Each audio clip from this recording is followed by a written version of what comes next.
Hello everyone. So ito yung sitwasyon dito ngayong umaga no, sa harap ng Supreme Court. Ayan. So napakarami na pong kapulisan.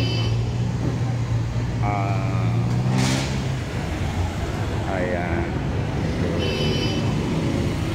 8:40 pa lang no. So ayan. So kabang-abang po yung magiging desisyon mamaya no. Kung i-reverse ba o tuluyan na talagang ma-dismiss yung impeachment.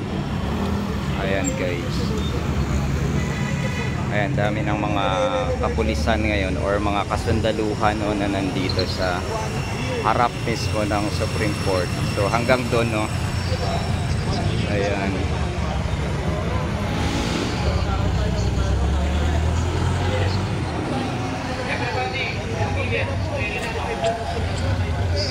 Ayan.